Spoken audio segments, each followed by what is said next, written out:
Before I say anything else, thank you so much for all the love and support on this video. It is my 5th video and I didn't have any expectations whatsoever. I'm still learning how to film, edit, so it really blew my mind to see just how well it did, per my standards of course, and just to see how much love you've shown the project and you've shown me. That being said, a lot of you really liked this blouse. So I asked you in the comments if you would be interested in an in-depth tutorial with a step-by-step, and a lot of you said that you'd love that. So that's what we're gonna do today, because if you ask, I will deliver. If you don't know me, my name is Mia, I'm a sewing and all things design enthusiast here on YouTube. This video is gonna be 2 parts, because I want to show you 2 methods. The easy, fast one, and a more intermediate one. The first one is the one that I did show you on that video, and it's very simple. And the other one is a bit more complicated because it entails removing and re-sewing the sleeves. Let's dive in.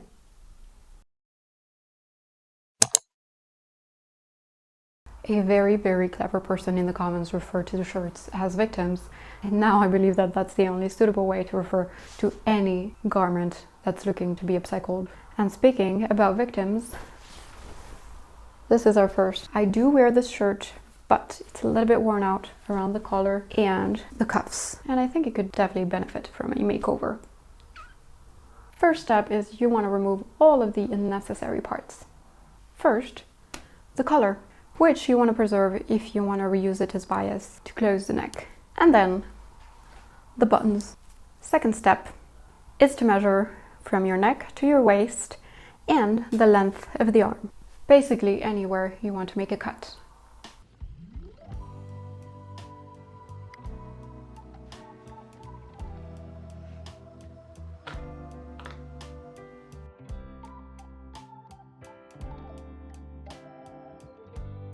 One step that I like to get out of the way as soon as I can is folding the front seams in order to hide the buttonholes. I like to give it a good press and sew it at a 1 cm seam allowance.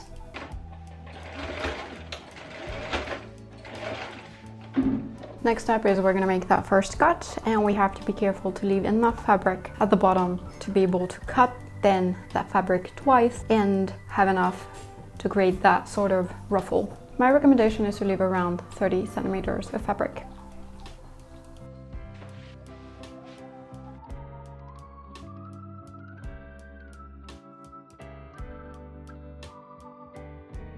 Once you have 2 different strips, you're going to go ahead and mark the center point in the back panel of one of your strips and cut right on that mark, because that's where we're going to attach the additional panel that we're going to steal from the other strip.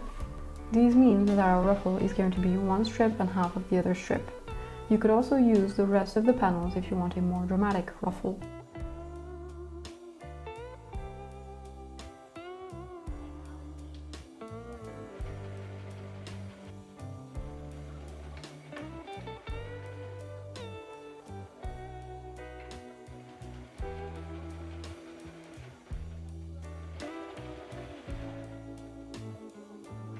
Next step is we're going to hem the bottom of the ruffle. This also would be an ideal time to serge the edges if you have a serger. You can also zigzag them, or if you prefer you could also do a double hem so you don't really have to finish those edges.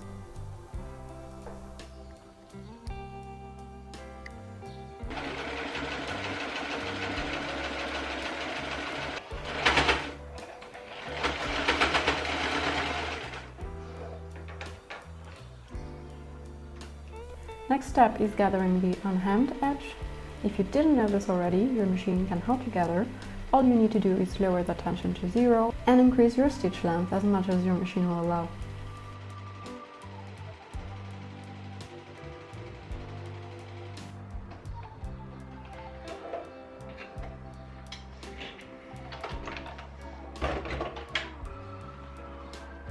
At this stage, you're going to want to line up your ruffle and your mane. And my tip is to pin your strip to the mane at the center point before starting to gather.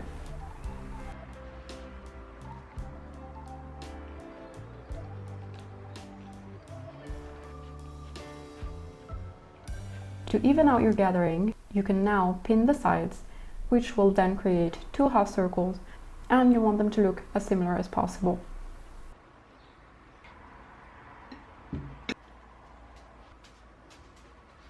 Once I'm happy with how it's looking, I extensively pin the two fabrics together, right side spacing, and take it to my machine.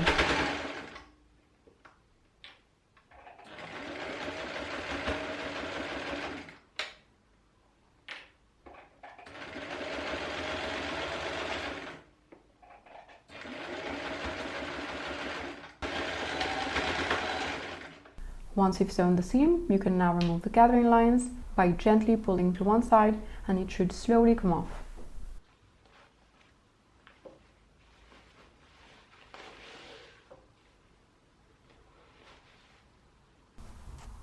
So, I tried it on. I'm really enjoying the long sleeves on this one.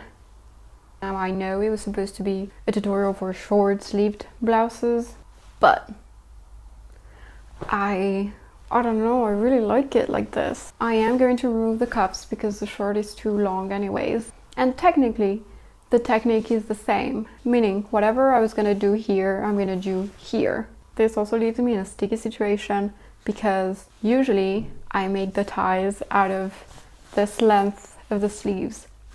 And now, the only leftovers that I have are the leftovers from the very bottom of the shirt.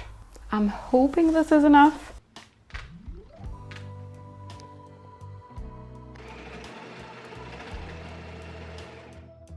If you're going for a short sleeve, instead of removing the cuff, you're going to want to cut your sleeves at your desired length and hem the edge, leaving a 5 cm gap to introduce your elastic or your tie. To make the ties from the leftover fabric, you need to cut rectangles. Mine are 3 cm by 28 cm, and I recommend the width to be between 3 and 5 cm and the length to be between 25 and 30 cm. After sewing the long side on one of the short sides, you need to turn it over, and then you can introduce it to the channel using a bobby pin.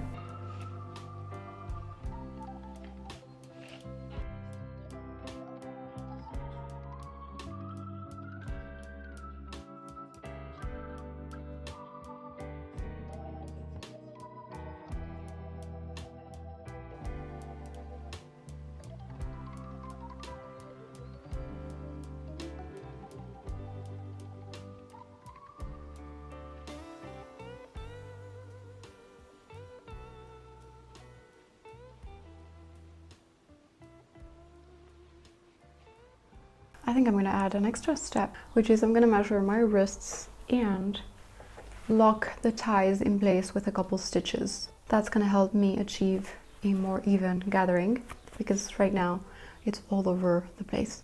And also that's going to actually give the ties a function. We only have 2 steps left. The first one is to attach the neck ties, and the second one is to finish the neck. Again, as I said, I'm going to use bias. That's for 2 reasons. The color is kind of worn out, and I'm pretty bad at making bias. If you have any tips on how to make bias tape without getting a headache, I'll take it. Bias tape making is my personal definition of nightmare. Let's finish this blouse. Next, you need to measure the circumference of the neck, and if you're using your original color, after seam ripping and removing the interfacing, you can join the back and the front to make a longer strip. Make tiny slits to release some of that tension, and sew that first side, right side spacing.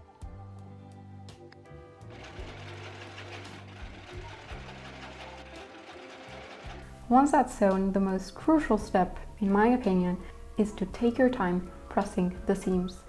Make sure everything sits flat. This is the time to avoid any creases, as you could be sewing them in.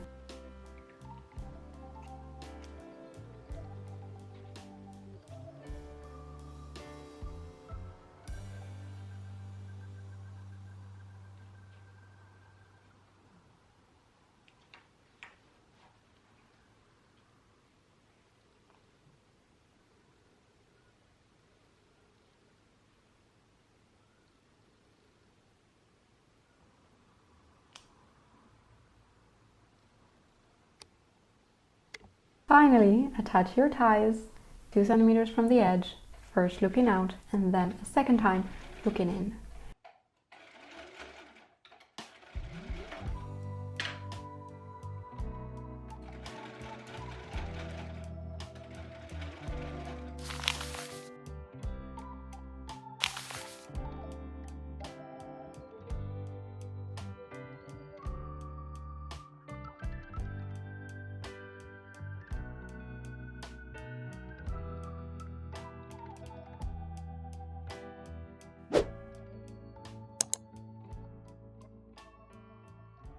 time for the second method, which apart from the sleeve, everything else is the same. The first thing that you're going to want to do is remove the sleeve.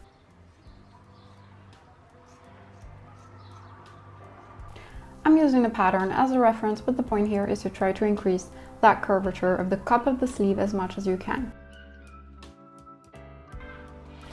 Next, you want to mark where the curvature ends, because we're going to gather in between those 2 points.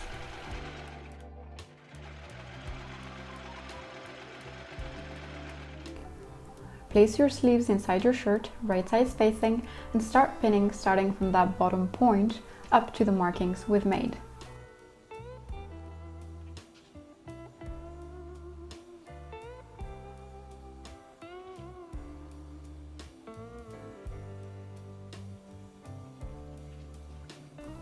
Once that's pinned, pin the highest point of the sleeve, and depending on how much extra fabric you find yourself with, you can start pulling from the thread and gently gather.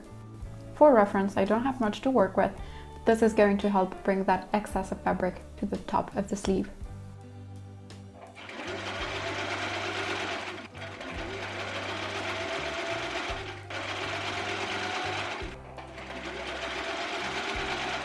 After that's done, you can hem as you normally would, just like we did in the previous blouse, and ta-da!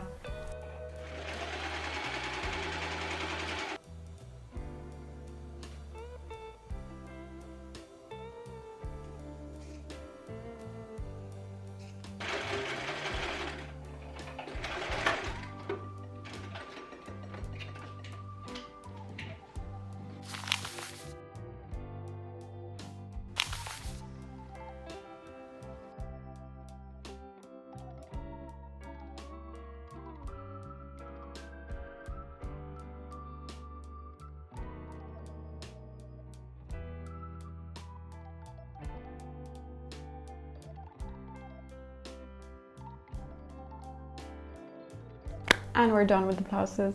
I have to say that I'm very pleased with them. I wanted to make a small disclaimer, which is that this method will work differently on different fits of shirts, and so I definitely recommend an oversized shirt for better results. This was my first ever tutorial, and they're so hard to make.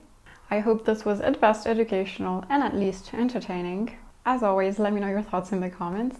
Definitely let me know which one was your favorite. And if you want to encourage me, consider subscribing. It does mean a lot. I post every week, usually on Thursdays.